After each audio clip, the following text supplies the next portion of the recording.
we've made it. We could be filming this post. You wouldn't know because all the windows are blocked out. But I promise you, to the left there is the south. It's 20 past 11, and we're going to hopefully, fingers crossed if all goes to plan, wake up at about 8 tomorrow, walk a bit of the South Coast path. Whereabouts are we, by the way? Oh, I'm sure I'll flash a map up of where we are, and yeah, where Padstow is and where we drove through a minute ago in a minute. But anyway, that's it. That's it. Au revoir. We'll see you bright and early. Chaos. Absolute pandemonium. So day one, we're in Cornwall now. First morning here. We've had one car already beep at us to encourage and wish us well for camping at the side of the road. We've got noodles for breakfast, protein noodles, keto, and coffee, very nice homemade. And we're gonna drive down into Porthcothan, I think. Porthcothan, and then walk all the way around that headland into Padstow, and then there's a bus that goes once an hour that takes 45 minutes. Public transport, my beloved. And yeah, at the end of the day, we should return to Porthcothan and then hopefully find a campsite that's open. You can almost just about see the sea.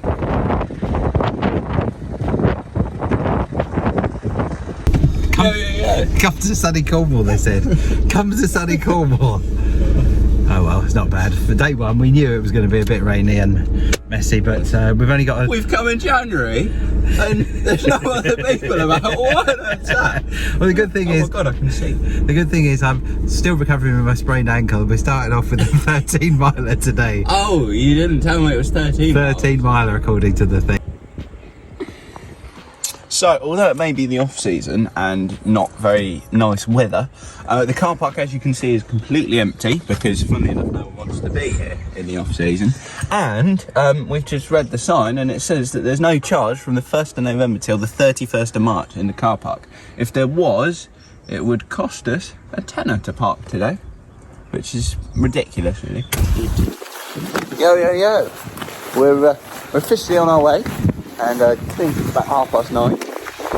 We're in Porthcothan, heading down towards the sea, which is that way.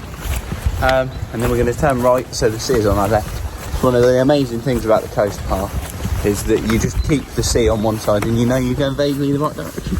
Oh, what a wonderful day. It's lightly misting at the moment, I'd say. We've done worse. We've done far worse. This would be where I'll cut to the file footage with the waterfall. Old style telephone box. Now, question is it a library? Is it a telephone box? Looks like a phone box. It's an actual phone box. Actual phone box. Well, that is actually good because we've not got any signal.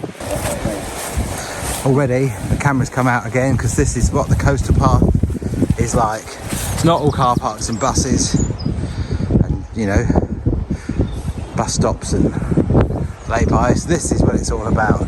There's no such thing as a dog poo ferry. We're about 1.5 miles in, I guess. Look over there at those beautiful crashing waves. I think you said beautiful. Beautiful crashing waves. Beautiful. As we're about to come to which bay?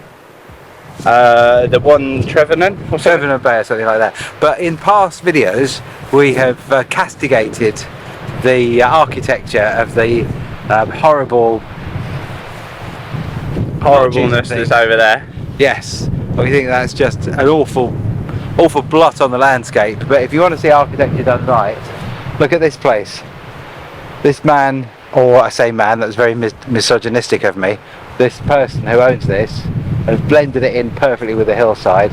They've got a wood burner, they've got solar panels on the other side, it's got a grass roof. I'm very jealous of the fact that not only have they got a wood burner, their wood burner is next to their grand piano, which appears to be in their flipping library, gazing out over the breaking waves of the Atlantic Ocean. So slightly jealous, but if you're going to build a coastal house, make it like that one. Yeah. Action.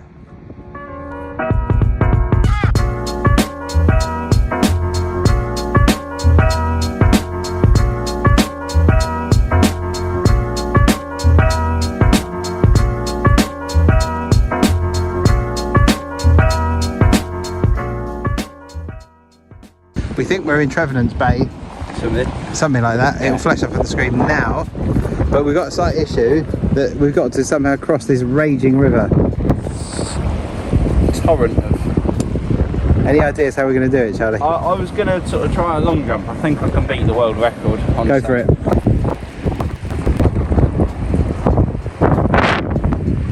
Little stoperator for a moment or two? Indeed.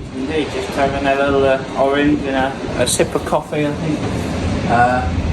Yeah, I don't know what time it is, but I think we're making decent progress. About 1.5 miles, 2 miles in, about 11 to go, something like that. But look at the view. We just walked past a really interesting architectural feature. Not architectural, but landscaping feature. They seem to have sort of concreted, but very lightly, just over there behind that. Constantine Bay. Bay. Or would you say Constantine? Constantine. What is Constantine? It's where you never get thirsty because you're having constant tea. Classic dad joke. Action. So now we've got the microphone. Third try's a charm. We're at Boobies Bay. This is about 10 minutes later than the last clip. Well, it was 10 minutes later, but we're on take 3 now, so it's probably about half an hour ago that we did the last clip. We reckon we're about a quarter of the way now, but more than a quarter of the way in terms of time, so I reckon we'll be finishing in the dark. Get off my land. And action. So next to me here, off to the right, you will find very creatively named Round Hole on the Trevose Head in Cornwall. We're about 3.5 miles into the walk now. We've just stumbled across this feature. Apparently it was formed from a collapsed sea cave. It's 80 feet deep, which I can flash up in the SI units, meters, for those that prefer. In fact, I would prefer, but the article I was reading about this hole was written for Cornish people. They measure things in terms of how many pasties they take and whatnot. Instant hate from all Cornish people now. But yeah, anyway, this is the Round Hole. But I think you can get into the hole at the bottom as well. But yeah, interesting aspect of the walk. And I'm pretty sure we go around there quite soon, which is go all the way down to sea level and all the way back up. So anyway, we'll catch you in a bit. Oh yeah, so Hold on. Action.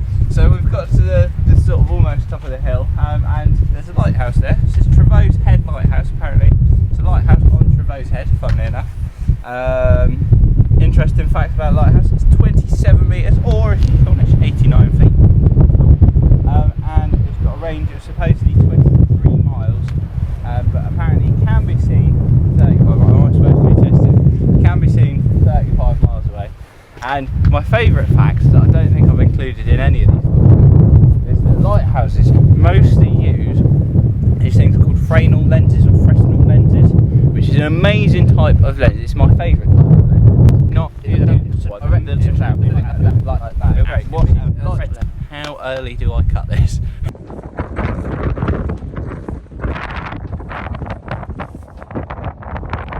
Got another interesting fact for you.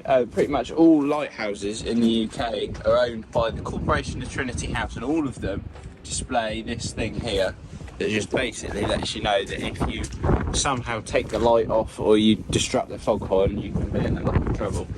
I thought I'd do a bit of vlogging now because Charlie's been hogging the vlogging the whole time. So we're about 4 miles in, would you say, Charles? Give or take, 4 or 5? Maybe 4.5. 4.5 or so.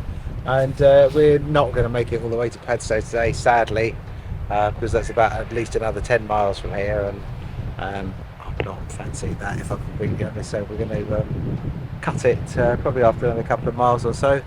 So whereabouts are we now, Charles? Long Cove, and then we've got Mother Ivy Cottage. Over round the next corner is Harlyn Bay, where I think we're going to finish today. So this is Merlin Entertainment's latest purchase. It's a new state-of-the-art roller coaster because they didn't have enough theme parks in Cornwall. Essentially, you just strap in and they shoot you off into the sea, and then it all reverses back up essentially. But yeah, it's a multi-billion-pound investment. Oh. Yo, so we're now at the beach steps at Harlyn. It really annoys me that this is not all title case. Beach is lowercase b, but steps is capital. So interestingly, it's taken us off of the cliff path that follows onto the beach. I guess the beach doesn't, or the tide doesn't necessarily come up the whole way, otherwise you wouldn't be able to pass the coast path and it was all there. So yeah, we were hoping to do about, well, it's supposed to be 13 miles today, and that's 13 coast path miles, which means it would have been about 15. But because of my stupid sprained ankle, we're cutting it short at about 5 or 6 today. But it's not the end of the world, and it's still been a very pleasant experience. Yeah. If you look over there, welcoming sign of some lights. We've concluded our walking for the day. We missed the last bus by about 5 minutes, I think. And it runs once an hour. We're in the middle of nowhere, I say. Dad did want to buy a, he'll pay for a taxi, but I think we can wait like almost an hour. Looks like we're going to have to eat chips until it comes. You may notice that the sea, actually you won't notice because the sea is behind this wall here, the people's houses. But anyway, we seem to be walking in the opposite direction. So you saw us having fish, not fish and chips, just chips. Chips and chips. And we were all ready to get the bus. And then good old Google said that it had departed certain stops at certain times and all was wonderful. It looked like it was going to be on time, but both of us know not to trust what Google says with regards to public transport. So Dad's phoned some taxi firms up because it's not arrived more than 10 minutes after it says it should have done. And yeah, they're all busy doing a school run because the buses haven't shown up. So we're just doing the 1.5 hour walk back along the road, not on the coast path, to the van.